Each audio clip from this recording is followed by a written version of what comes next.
guys, this is Thea. Thank you for dropping by. I'm back for another video. I know it's been a while, but for today's vlog, I'll be sharing with you about mental health.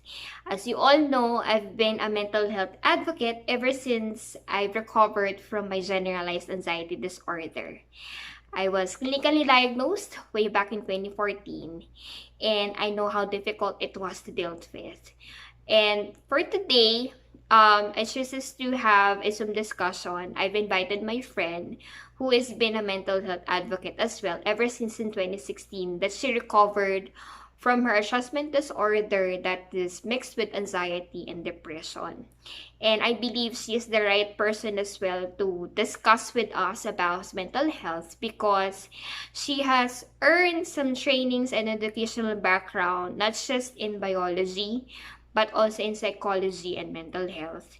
And currently, she is a registered life coach. So to start with our some discussion, I wanted to introduce to you Miss Paula Manalo Suliguin. So if you're interested to know more about mental health and how to manage your stress, especially during this pandemic, just keep on watching. But before that, don't forget to subscribe, tap the notification bell so that you will be notified on my next video, same as like this, that you might find helpful and encouraging.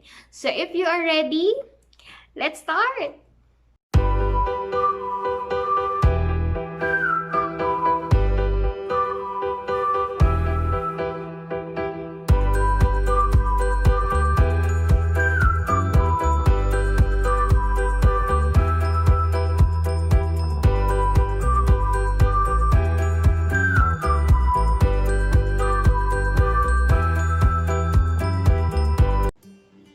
Ayan, na-recording na tayo.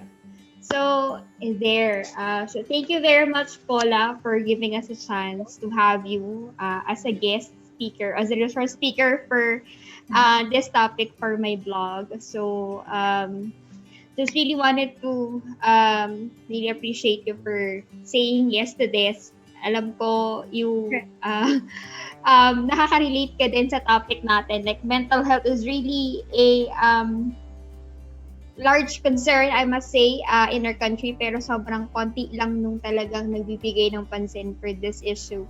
So, I believe as an advocate and fellow mental health survivor, it's really something that is really close to your heart. It hits home. Yes, very much. So, let's start kasi I believe meron akong mga question dito. Just to, I guess, napapanahon to, especially during the pandemic. And what we have right now is really is causing stress to all of us. So, siguro, let's start with the questions that I have here with me. So, basically, just to really have a better understanding, ano nga ba talaga yung mental health and how can we keep it healthy? Okay. And first, before I answer that, thank you again for inviting me. And I would always say yes. I'd always say yes to these because, like what you have said, it's very close to my heart. I'm very passionate about this. Not just because I have a background in psychology, mental health, but also because, yes, as a survivor, or I'd say with someone with a lived experience, danas natin. Danas ko yung, hindi naman lahat, thankfully, pero it kind of started from there. So the advocacy, it kind of started from actually having gone through some experience, for unfortunately and fortunately. And the reason why I'm saying that is because before I answer what mental health is, when I started with the advocacy, that's when I only started actually learning about mental health then. Kasi I feel nga na if I didn't experience what I experienced being diagnosed with anxiety and depression, I wouldn't really understand kung ano ba talaga yung mental health. And maybe a lot of people, especially sa Pilipinas, still don't understand that. So before I share with you what mental health is, of course, according to the World Health Organization.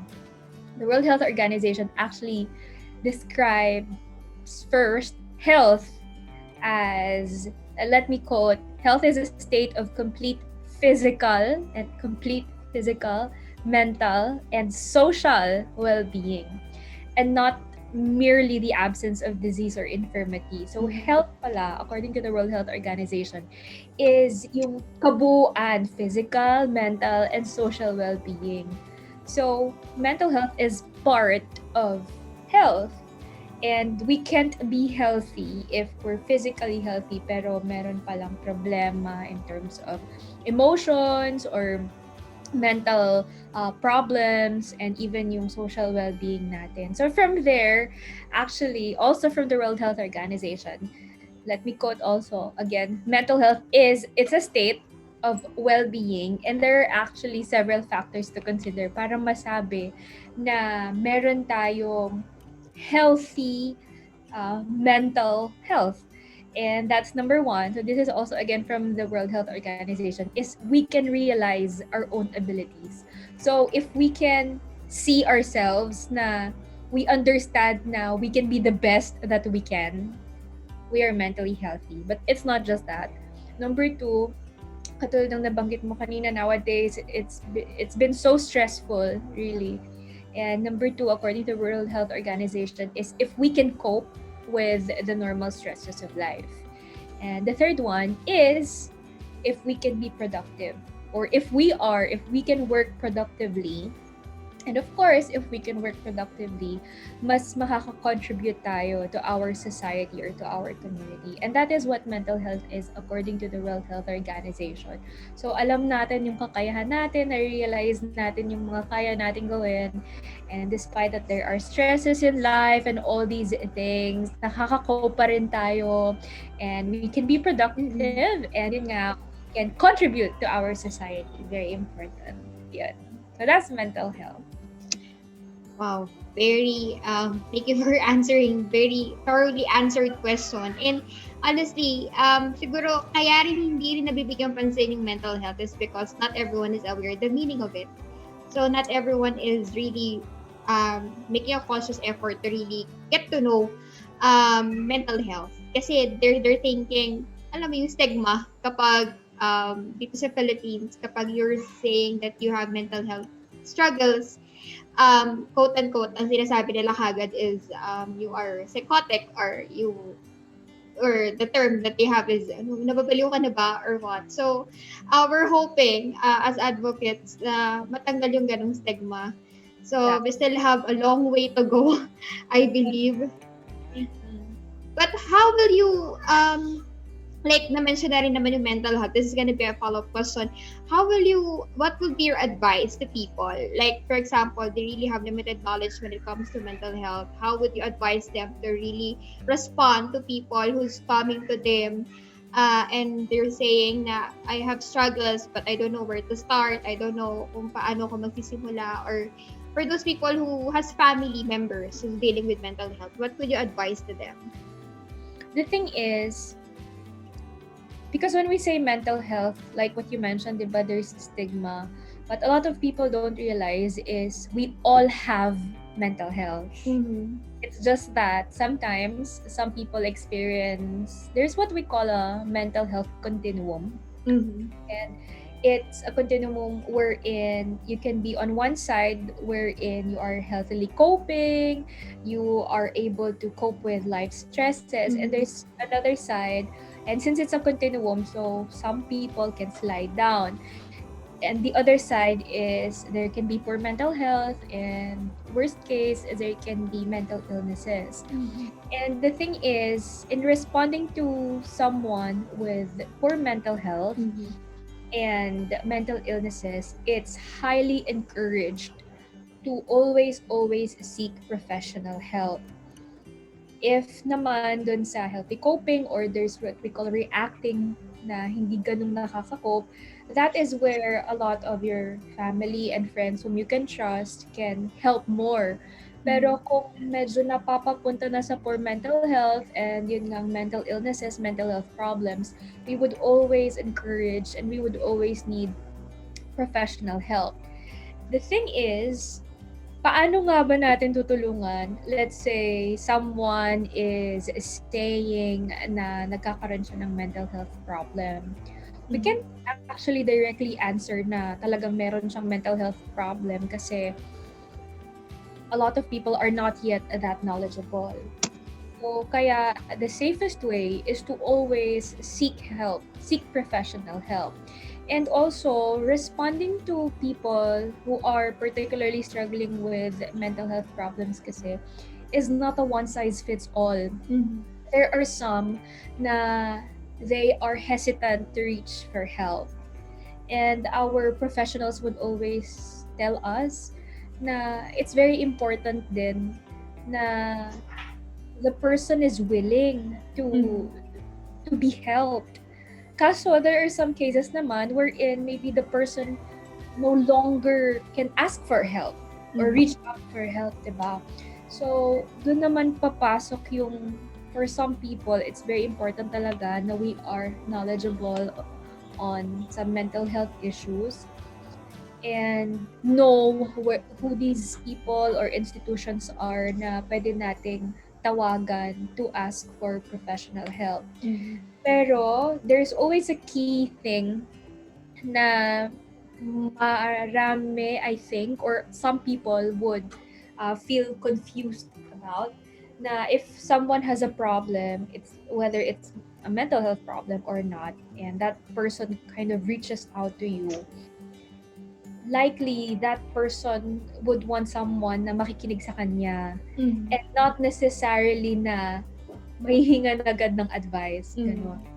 Because a lot of people think na kapag lumapit tayo sa isang tao, we kind of tend to give advice, diba? Yeah. But most of the time, a lot of people who are reaching for help would only need someone to be there with them, to be there for them, to be there to listen, and if the need arises talaga, again, to seek help for those who cannot seek help.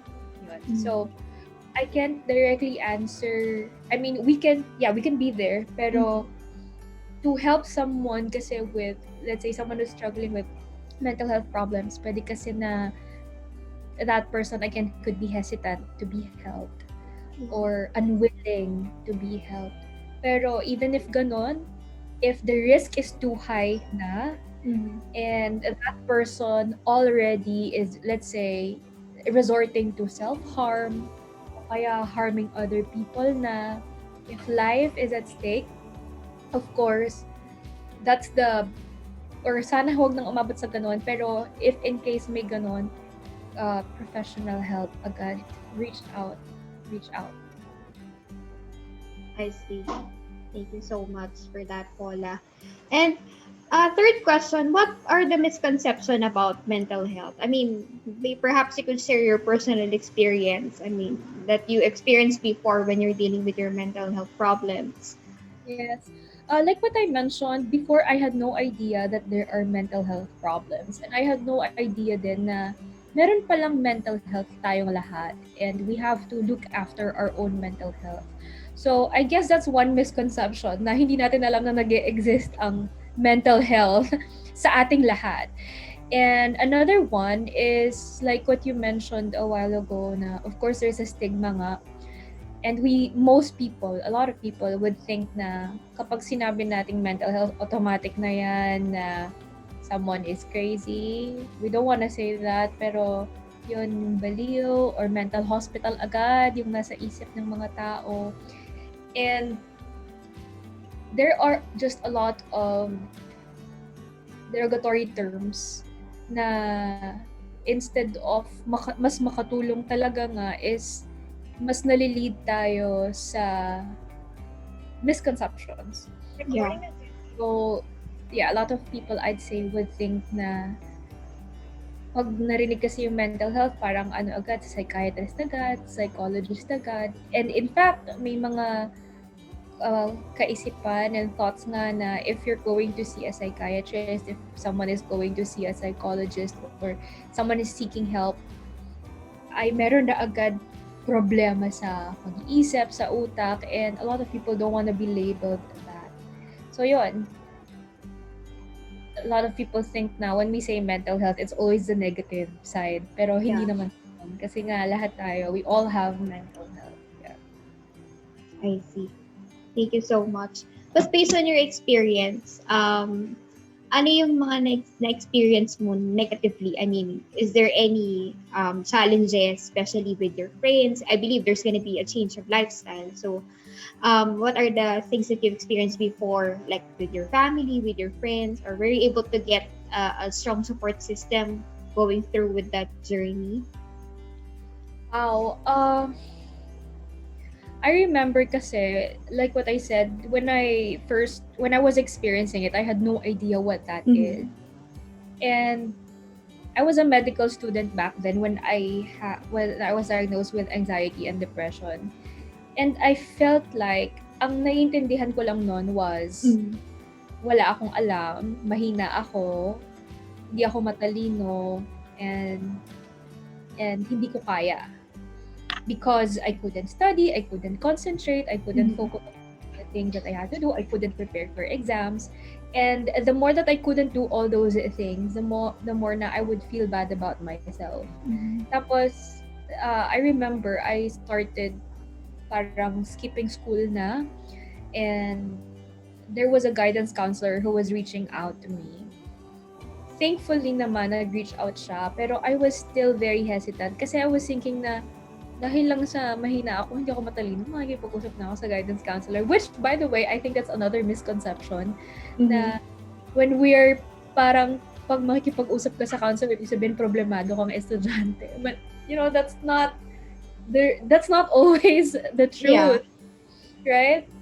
So, thankfully, there was a guidance counselor who reached out to me kasi they were already seeing na hindi na ako pumapasok and all. And then, during that time kasi my depression was so severe, she gave me a test, parang psychological test, and then after that, she endorsed me to a psychiatrist. During that time, kahit na nakapag-consult na with a psychiatrist, hindi pa rin ako naniniwala na may sakit ako. Ang Mm-hmm. naisip ko lang, mahina ako. Hindi ako magaling, hindi ako matalino, yon. And I remember there's a particular time na some of my classmates who were in med school were asking me how I was. And I felt like maintindihan lang nila ako kapag in-explain ko yung nararanasan ko from a scientific perspective. But the truth is, I also couldn't understand kasi nga ang pumapasok lang sa isip ko is mahina ako. I wasn't able to see the side of it na na depression and anxiety are real uh, real illnesses. So hindi ko yon naiisip back then. Mm-hmm. And another thing you mentioned about family. So thank God I have a supportive family. But I'd say it wasn't easy for them too. Kasi I also came to a point wherein I was having suicidal ideations. I Mm-hmm. was resorting to self-harm. And I don't maybe some families would have some background or knowledge doon. Pero at first, my family wasn't very knowledgeable doon. And what happened was there's this psychoeducation. My psychiatrist had to talk to my parents, and she explained what was going on. Tapos, because it took time. I was, and actually I'm still on medications, pero parang it took me 3 years para makarecover upon diagnosis, parang ganon. So, Mm-hmm. guidance counselor was there, and the psychiatrist was there, and of course, both of them had to talk to my parents to let the Mm-hmm. family know kung ano yung mga kailangan, and ano yung mga nangyayari. Mm-hmm. With the friends, like what I said, it was really difficult for me to share Mm-hmm. kasi pakiramdam ko hindi naman nila naiintindihan o hindi naman nila maintindihan. And maybe there are really some people na hindi pa talaga ganun naiintindihan yung mga ganung bagay. But then, I realized along the way na meron din naman talagang mga tao na naiintindihan